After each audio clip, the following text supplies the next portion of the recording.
As my two previous colleagues who closed the session yesterday, I'm not going to talk directly about Mohenjo-Daro. I'm going to talk about the sites of the Indus civilization.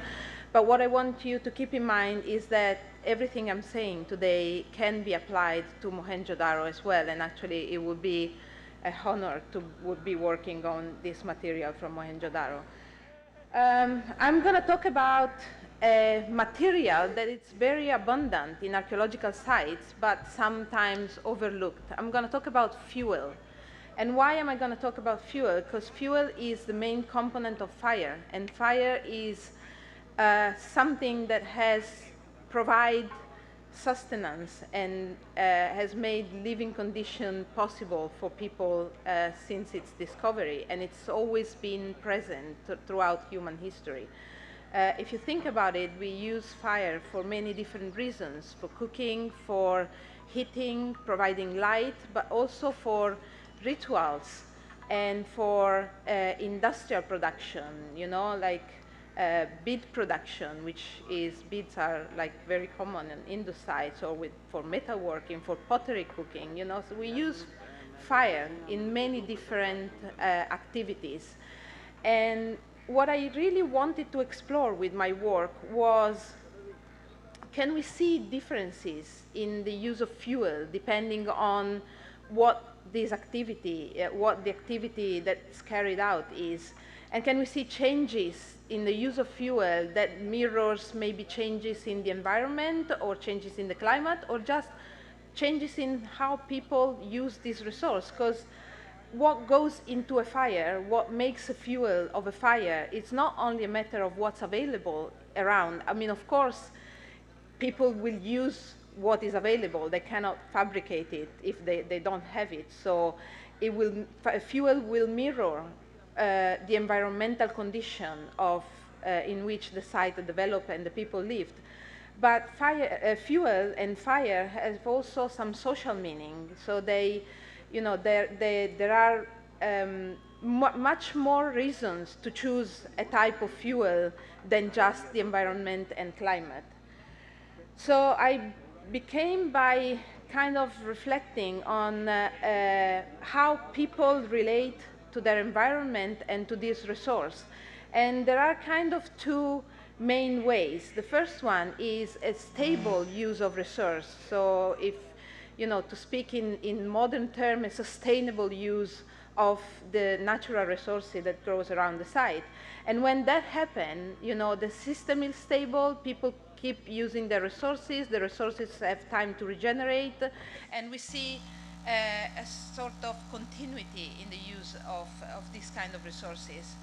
There are some occasions, and we are all well aware of that in modern time, where people overuse their resources, and they overexploit their natural environment. They create an unstable system, and that leads to a depletion in the resources available to these people, which in turn leads to a need to change how people behave. And that change, it's mainly twofold.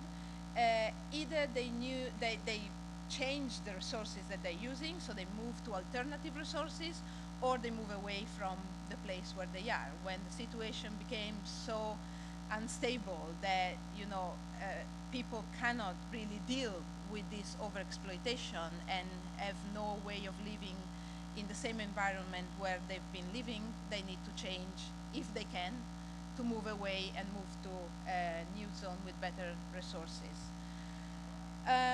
How is this all mirrored in changes of fuel? So how can we look at this from an archaeological perspective? So basically, if the main reason for a change in fuel is climatic, we will see a change in the overall taxa use, but especially a change in the taxa that are adapted to a particular environment. So it's not just a change from a species that grows in the same environment, it's a change to a species that grow in a different environment. If it's overexploitation, we will see a different picture. So we will see a general diminishing number of taxa. So again, to connect it with modern terminology, we will see a decrease in the biodiversity of the resources used. We will see the use of more, we will see an increased use of less demanding taxa that are easily adapted to changing environment, or we will see the use of alternative resources. In the case of South Asia in general, and of all semi-arid and arid areas, we will see an increased use of dung and crop processing leftovers, which are still quite used today, both at domestic and industrial level.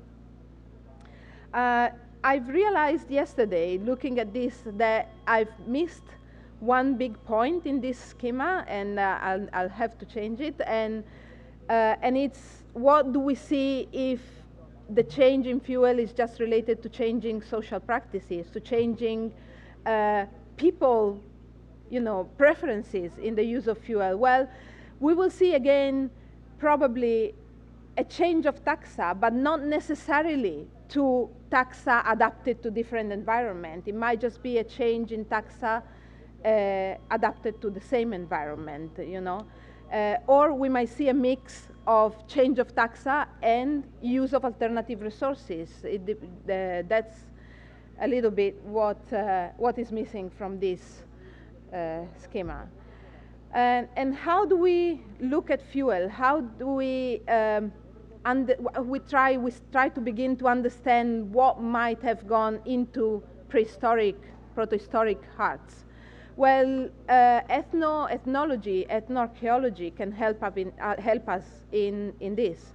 And it's by looking at what people are doing today that we can learn a little bit, or we can make hypotheses on how people were behaving in the past. And we can do this not because we believe that what people are doing today is just exactly the same what they were doing in the past, but because there are some constraints. As I said, when you are dealing with semi-arid and arid conditions, there are not that many resources that you can use. It's either wood, if there is enough, or alternative resources, and the most common and the most easy to access are, again, dung and crop processing leftovers.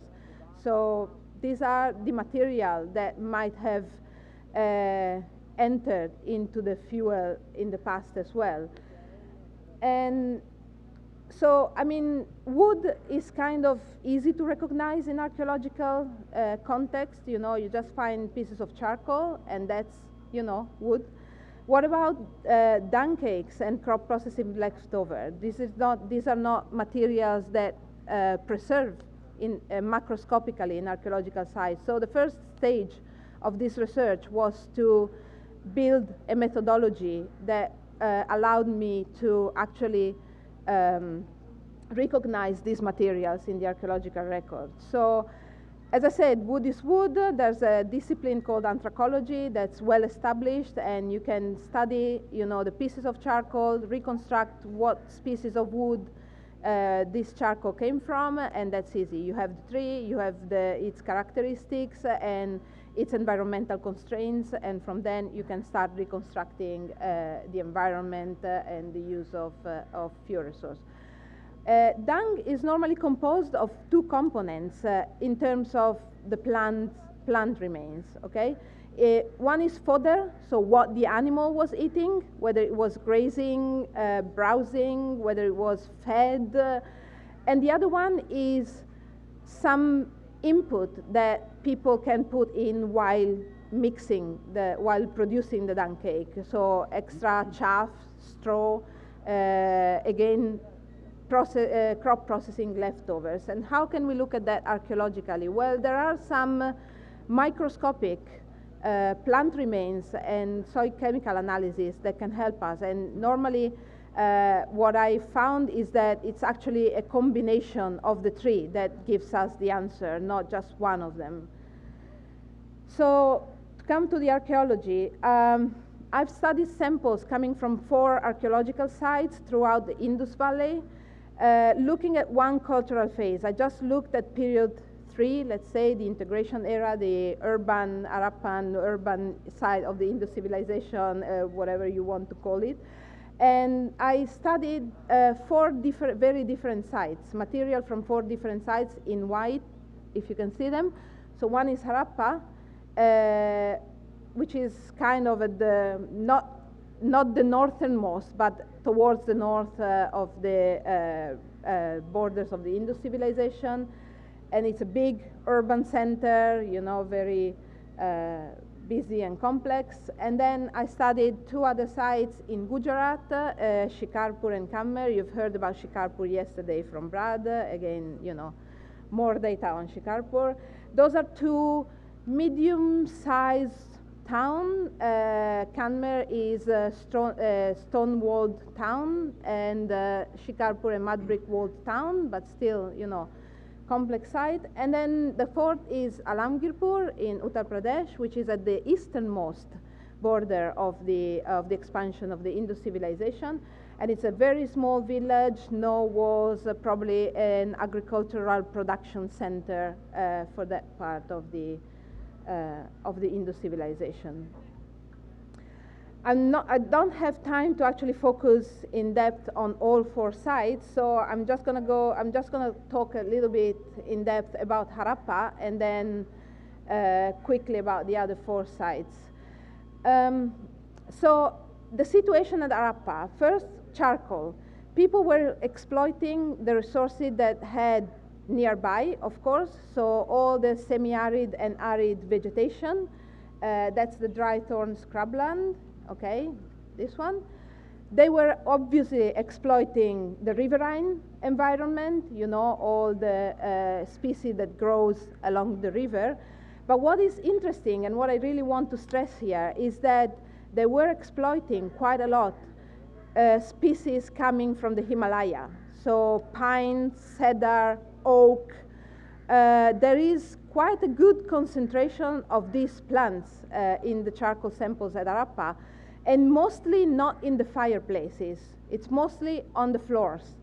So, you know, it needs to a little bit of thinking of why do we find these species on the floors and not in the fireplaces. And one possible interpretation is that this wood, which is quite slow burning and quite aromatic to burn, might have been used as lamps rather than for fireplaces. All in all, the changes in vegetation from the, you know, the small time that I've looked, so this central period, urban period, are not massive, okay? There are little changes that are more related to a change in how people exploited the environment rather than climatic. So the general overall species remain the same.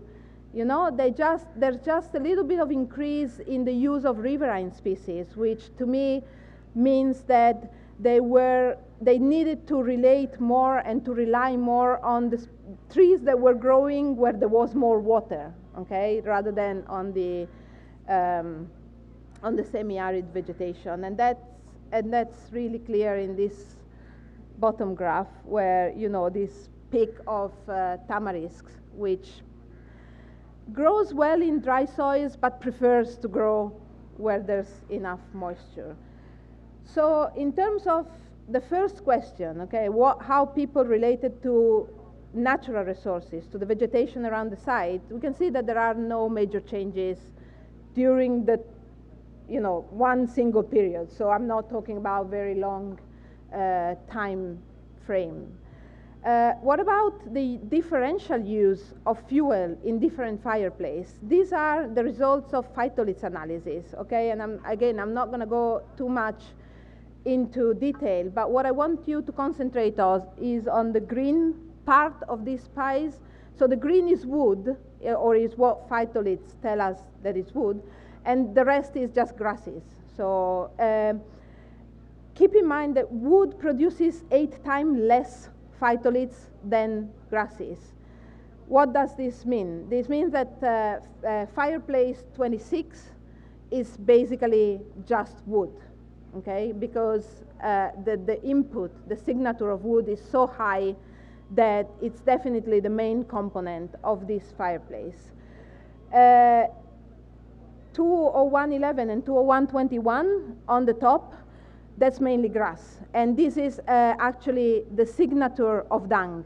It's exactly the same composition of the dung cakes that I've been studying as reference material. Whereas the 20115, the bottom, it's probably a mixture of wood, because the wood input is quite high, but it's not high enough to say that it was only wood. So again, we see a differentiation in the use of fuel. I can't actually tell you what these fireplaces are, because I didn't have that information.